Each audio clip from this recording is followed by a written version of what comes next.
Fala galera do Literatura e Algo Mais, Bruno Rebouças hoje para gravar um vídeo sobre um tema que eu sou muito apaixonado, que é escritores na guerra. Não somente como correspondentes, mas lutando na guerra, né? Aqui eu separei 6 histórias de 6 grandes escritores para contar para vocês e falar um pouco também dos livros que eles escreveram sobre as guerras que participaram, ou a Primeira Guerra Mundial, ou a Segunda Guerra, ou a Guerra Civil Espanhola, ou no caso de um escritor específico, das 3. Então vamos começar por um escritor muito famoso, né, o autor de O Pequeno Príncipe, Antoine de Saint-Exupéry. O Exupéry era um aviador, se alistou ao exército francês quando houve a ocupação nazista da França na Segunda Guerra Mundial. Em 1944, o Exupéry estava fazendo um voo de reconhecimento para os aliados da costa da França e o seu avião caiu, né? Muita gente fala que ele foi bombardeado, atingido pelas forças nazistas. Outras pessoas dizem que o avião caiu por um acidente, ou outras até mesmo cogitam a ideia dele ter se matado com o avião, se suicidado no mar ali do Canal da Mancha. O corpo do Exupéry nunca foi encontrado, né? E o Exupéry, sobre a guerra, ele escreveu 2 livros nesse período da Segunda Guerra Mundial. Um deles muito importante, que é O Pequeno Príncipe, que saiu em 1943. O Exupéry morreu dias antes do dia D, em 1944, em maio de 44 ele morreu, dia D em 6 de junho de 1944. E antes disso, em 1942, ele escreveu um livro, Piloto de Guerra, que é uma pegada um pouco autobiográfica, que ele conta as experiências dele como aviador, e aviador num período de guerra, né? E todo o perigo que isso significava, principalmente com a Alemanha tomando toda a Europa Central, inclusive a França, o país, o Exupéry. E aí o Exupéry morreu nesse acidente de avião. Um soldado nazista, ele falou que foi ele que atirou no avião do Exupéry, e o Exupéry acabou morrendo, mas essa história ninguém nunca chegou a nenhuma conclusão. No ano de 94, se eu não me engano, o avião, os destroços do avião do Exupéry foram encontrados no mar e eles estão num museu na França, né? O corpo realmente nunca foi encontrado e algumas pessoas cogitam que ele tenha sido enterrado em alguma vala comum também, ou junto com outros soldados. E aí, falando de outro francês, vamos falar do André Malraux. O André Malraux escreveu um livro muito famoso sobre a Segunda Guerra Mundial que se chama A Esperança. O Malraux é muito interessante a história dele porque ele lutou na Segunda Guerra Mundial e lutou também na Guerra Civil Espanhola. A Guerra Civil Espanhola aconteceu entre 1936 e 1939. E o Malraux lutou lá com as forças estrangeiras, os voluntários, para ajudar a República contra o golpe de Estado dos militares e a ascensão do fascismo na Espanha. Ele foi ferido 2 vezes na Guerra Civil Espanhola, não morreu, e na Segunda Guerra Mundial ele vai ser capturado pelos nazistas, mas ele vai conseguir fugir. E ele vai se aliar junto com os outros franceses, com o pessoal da resistência francesa, né, para tentar libertar a França da ocupação nazista. Ele foi muito próximo do Charles de Gaulle, que era o general responsável pela resistência, e o Malraux é um personagem muito famoso na França. O Malraux foi enterrado no panteão dos heróis da França, né, e esse livro, A Esperança, dizem que é maravilhoso, eu nunca li. E o Malraux tem um estilo incrível, né? E é um cara, era muito amigo também do campo. Outro francês que lutou na guerra também é muito famoso, Jean-Paul Sartre. Ele lutou na Segunda Guerra Mundial, ele foi capturado inclusive pelos nazistas e conseguiu fugir enganando uma enfermeira, se fingindo de doente. E o Sartre escreve 2 livros sobre a guerra, sobre a Segunda Guerra Mundial. O primeiro é Diários de uma Guerra Estranha, esse livro é muito famoso, e O Ser e o Nada. O Ser e o Nada é interessante porque ele escreve esse livro dentro de um quarto alugado com Paris já tomada pelos nazistas. Então ele vai contando muito, e tem um documentário no YouTube até que fala da obra do Sartre na Segunda Guerra Mundial, que ele vai contando essa sensação de censura, de humilhação, de xingamento e tal. E O Ser e o Nada, ele comenta isso, e é um livro muito interessante, e o Sartre é muito famoso também. E aí, né? Chegando falando da França ainda, mas agora falando de um americano, o J.D. Salinger, que é o cara que escreveu O Apanhador no Campo de Centeio.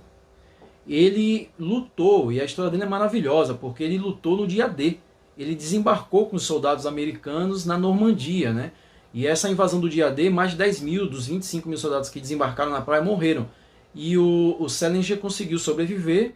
Ele vai com o exército americano e os aliados até Paris, e em Paris ele encontra um cara muito famoso chamado Ernest Hemingway, que também estava lutando na Segunda Guerra Mundial e também estava trabalhando como correspondente, assim como o Salinger. O Salinger, além de de soldado, de estar atuando na linha de frente da guerra, também escrevia reportagens para jornais americanos como correspondente de guerra. E ali também botando a mão na massa, literalmente, matando nazistas, né, e fascistas e todo mundo dessa galera aí do mal que ele encontrava pela frente. E aí chegando em Hemingway, agora vamos começar na parte que eu mais gosto, que é um dos personagens mais fantásticos dos escritores, um dos meus escritores favoritos. O Hemingway tem uma vida muito fascinante, assim, invejável até mesmo. E o Hemingway é esse escritor que lutou nas 3 guerras, desde a Primeira Guerra Mundial, a Guerra Civil Espanhola e a Segunda Guerra Mundial. E ele sobreviveu a todas elas. E todas elas, obviamente, gerou grandes livros do Hemingway, né? Vamos começar pelo principal, talvez o melhor livro do Hemingway, ou o maior livro do Hemingway, muito famoso, que se chama Adeus às Armas. É um livro de edição clássica, não tem nada escrito na capa, é uma edição em espanhol muito bonita. Adeus às Armas é um livro maravilhoso, também é um filme, e aí se você tiver um tempinho no final de semana, vale muito a pena ver, é um filme antigo, mas bem legal. É um pouco autobiográfico, porque o Hemingway ele se alistou como voluntário no exército italiano, né? Os Estados Unidos ainda não estavam na Primeira Guerra Mundial. E o Hemingway, como tinha um problema de visão, ele não pôde ir para a linha de frente. Então o Hemingway pilotava uma ambulância. E obviamente também estava na linha de frente, buscando os soldados, ajudando no resgate. E o Hemingway estourou uma bomba muito próxima a ele e ele foi ferido na cabeça, na vida real. E no livro, o personagem também é ferido na cabeça, mas é um tiro de raspão. Então aí vai um paralelo sobre o personagem principal de Adeus às Armas e da vida do escritor também. Nesse período, o Hemingway se apaixona pela enfermeira. E no livro, o personagem também. Então é um livro que vai contando um pouco também da experiência, dessa sensação do Hemingway na linha de frente, não combatendo, porque ele foi impedido por um problema de visão que ele tinha, mas estando vendo todas as desgraças, todas as mazelas, todas as doenças, os ferimentos dos soldados que vinham na ambulância que ele trazia para o hospital de campanha e eram resgatados e etc. E no final da guerra, obviamente, a gente sabe, depois os Estados Unidos entram na guerra, esse grupo que não era chamado de aliado, mas que nós conhecemos como os aliados, venceram a Primeira Guerra Mundial, a Alemanha e a Áustria-Hungria se renderam e acabou. E Hemingway vai para Paris, e em Paris essa efervescência cultural muito legal, que você pode acompanhar muito em Meia Noite em Paris, um filme muito bom do Woody Allen, que vale muito a pena assistir. O Hemingway está lá sempre contando as suas histórias para o Gil, que é o personagem principal do filme, e ele fala de um trecho muito bonito de Adeus às Armas,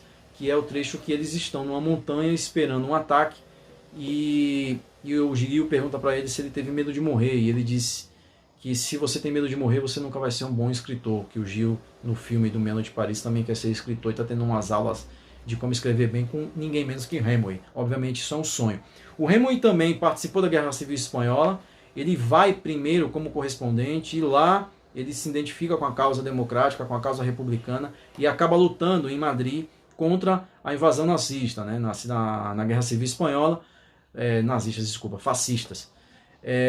Dos fascistas, os militares que deram um golpe de Estado em 1936. Madrid está rodeada do exército franquista para ser invadida. O Hemingway está dentro de Madrid, a Madrid está cercada e é lá que surge a expressão não passarão, que foram 3, 4 invasões desse exército poderosíssimo, ajudado pelos nazistas e pelos fascistas italianos, mas que eles não conseguiram tomar Madrid no seu primeiro momento porque o povo de Madrid defendeu, e a partir disso a resistência se chama Não Passarão, porque o povo conseguiu defender e com a ajuda dos brigadistas internacionais Madrid não cairia, e Madrid realmente só vai cair no último momento da Guerra Civil Espanhola, que durou 3 anos, e é um presságio para a Segunda Guerra Mundial. E nesse período, o Hemingway, mais uma vez, sempre colocando vida e obra entrelaçada, escreve um livro não muito famoso que se chama A Quinta Coluna. A Quinta Coluna eu já indiquei para vocês como leitura lá no Instagram, no Literatura e Algo Mais, e é uma peça de teatro, é a única peça de teatro que o Hemingway escreveu, e é mais ou menos a vida do Hemingway também. Ele se apaixona por uma jornalista, a Gil Home, não me lembro o primeiro nome dela, e depois ele vai casar com ela, aliás. E no livro ele também se apaixona o personagem se apaixona por uma jornalista também, correspondente de guerra como ele, e o Hemingway, ele lutou literalmente, então ele participou das defesas de Madrid, principalmente como franco atirador, ele atirava muito bem, então ele ficava ali atirando de uma posição mais estratégica. E à noite, de manhã, ele escrevia as reportagens dele para os jornais americanos que ele era correspondente. E no livro desse A Quinta Coluna acontece mais ou menos a mesma coisa. É um correspondente de guerra que se apaixonou por uma jornalista que dorme vizinha ao seu quarto, que vai casar com ela e que à noite tem uma missão que é penetrar a quinta coluna do exército franquista para sabotar uma ação que vai acontecer. É fantástico, assim, quem gosta de formato de peça de teatro, esse livro é incrível. E é Hemingway, né? Então tem toda uma descrição do ambiente, tem toda uma descrição. Majoritariamente o livro se passa num quarto de hotel ou no restaurante do hotel, o Hotel Flórida, que é muito famoso em Madrid, que era o hotel onde ficavam os correspondentes de guerra na Guerra Civil Espanhola. E o maravilhoso, mais famoso, incrível, talvez, a obra maestra dele, Por Quem os Sinos Dobram. Isso é uma edição bonitinha também que eu comprei na Espanha, primeira edição de 1973, primeira edição na Espanha. E Por Quem os Sinos Dobram, aqui já não tem muito a ver com o Hemingway, é um romance mesmo, é uma missão que um brigadista internacional americano tem de impedir o avanço das tropas fascistas em direção a Madrid. Ele tem que explodir uma ponte.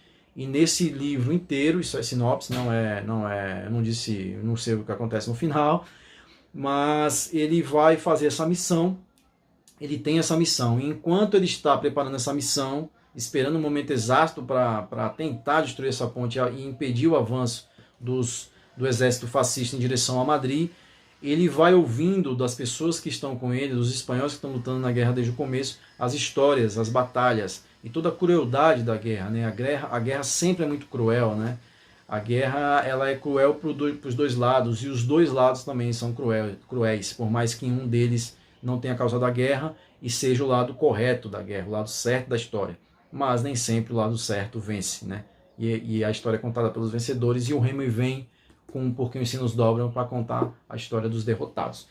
E aí, falando de Hemingway, passando, ainda seguindo na Guerra Civil Espanhola, vamos falar de um cara que eu tenho uma gigantesca admiração, um dos meus 5 escritores favoritos, já fiz vídeos sobre ele, George Orwell, e esse livro muito famoso, muito incrível, que se chama Homenagem à Catalunha. No Brasil ele tem um nome meio estranho, que é Lutando na Espanha, não tem nada a ver, porque o Orwell lutou na Catalunha, e não é a mesma coisa lutar na Catalunha e lutar na Espanha. Então Orwell participava de um partido chamado POL, um Partido dos Trabalhadores Unificados. Ele tinha uma corrente um pouco mais trotskista, então tinha uma rivalidade muito grande com a União Soviética, esse partido. E enquanto esses partidos revolucionários vão brigando entre si, os fascistas vão avançando, tomando praças, invadindo, até ter as batalhas de Barcelona, né? Ele lutou lá e o Orwell tomou um tiro no pescoço, né? O Orwell não morreu por 1 milímetro, literalmente. Se a bala pega 1 milímetro para a direita ou para a esquerda, o Orwell teria morrido. E se ele tivesse morrido, primeiro, ele não teria escrito esse livro, Homenagem à Catalunha, que é um depoimento de primeira pessoa, não é um romance, é um livro, eu classificaria como um livro-reportagem, em primeira pessoa, que ele vai contando toda a sua vivência, toda a sensação. E o Orwell é maravilhoso, porque ele toma um tiro na garganta e o sangue escorrendo, e você vai sentindo as mesmas sensações que ele está sentindo ali naquele instante, né? E acaba que o partido que ele, o exército que ele luta, um dos exércitos que ele luta, que está ligado ao partido do POL, é colocado na ilegalidade, e ele acaba sendo perseguido por outras forças, pelas forças stalinistas, e acaba saindo também por causa do ferimento, que acaba voltando para a Inglaterra e escrevendo esse livro e tentando ajudar os republicanos de alguma forma, com doações, denunciando as crueldades da guerra na Inglaterra. E depois ele vai escrever A Revolução dos Bichos e vai escrever também em 1984, aí já com a sua experiência do seu lado socialista, do seu lado ideológico e toda a vivência pessoal que ele teve na Guerra Civil Espanhola. A Guerra Civil Espanhola é fundamental para a explosão depois da Segunda Guerra Mundial, né? Muita gente fala que os exércitos alemães e italianos testaram seus equipamentos na Espanha para testar, saber se eram eficientes em uma grande escala de uma guerra mundial, como aconteceu meses depois. A Guerra Civil Espanhola termina em abril de 1939 e em setembro de 1939 começa a Segunda Guerra Mundial. E aí, começando a Segunda Guerra Mundial, vai haver uma batalha muito importante da história da humanidade, que é a Batalha de Stalingrado. E tinha um cara lá em Stalingrado que tentou, e essa é uma das minhas histórias favoritas de escritores na guerra, porque é uma loucura gigantesca que ele fez para tentar ajudar o seu país. Ele era russo, os alemães haviam invadido a Rússia, as batalhas já estavam acontecendo, e a Batalha de Stalingrado ia começar a acontecer de uma maneira gigante. Stalingrado é uma batalha decisiva para a derrota nazista. A partir de Stalingrado acaba o avanço dos exércitos alemães e do eixo, né, Itália e Japão, e a partir disso a guerra vai ser uma questão de tempo, que vai durar muito tempo ainda, 3 anos, até serem completamente derrotadas as forças nazistas italianas e japonesas. Então é a Batalha de Stalingrado, e um cara que estava lá se chama Vassili Grossman. Grossman, desculpa, eu sempre boto um i onde não tem. Ele tem uma história muito interessante, porque o Grossman ele era muito baixo. E o exército vermelho, o exército da União Soviética, ele não alcançava a altura mínima para ser um soldado, para ir para a linha de frente. E esse era o grande sonho dele, ele queria lutar na linha de frente. E ele vai se alistando em diversas cidades da União Soviética e nunca sendo aceito. Até que chega um momento que um general fica com pena, fala assim, pô, beleza, você quer se alistar mesmo, você quer ajudar? Vamos com a gente, e você escreve o que você vê. E ele acaba, obviamente, lutando ali na hora do vamos ver, altura, peso, idade, não conta. É uma batalha gigante que, rompendo a linha de Stalingrado, onde hoje é a cidade de Volgrado, atrás dessa cidade tinha as grandes, ou tem ainda, não sei, as grandes reservas de minério e carvão da Rússia. Então era também uma posição muito estratégica para que a Alemanha não se apossasse desse poder de energia gigante, que ela ia fazendo isso em todos os países que entrava. Então, Stalingrado é fundamental, e esse rapaz estava lá, tanto para contar e ajudar na porrada também. E aí ele vai contando esse livro que é gigante, que é um livro que eu conheço muito, porque eu sou jornalista, então é um livro muito famoso, é um livro reportagem imenso. Todo mundo que faz jornalismo ou estuda comunicação conhece, pelo menos por nome, Vida e Destino. E eu ainda não li, por incrível que pareça, embora eu seja fãzaço do Grossman, que é considerado o Tolstói da União Soviética, pelo seu talento de escrita, por tudo. E é o livro esse livro vai entrar no meu próximo projeto, que depois eu conto para vocês. Então foi isso. Estreando aí canal no YouTube e aqui no Instagram também. Então a gente finaliza aqui o vídeo falando das curiosidades literárias, que faz uns dias que eu não consigo gravar, e Escritores na Guerra, Vida e Morte e Obra. Né? São livros maravilhosos, são livros incríveis, a maioria dos livros que eu citei eu já li, e posso garantir que são maravilhosos todos eles, e a vida desses caras, em busca sempre da defesa da democracia, da liberdade, para salvar o mundo, né? Foi e é marcante para a história, não somente da literatura, mas para a história da humanidade. Então foi isso. Um abraço.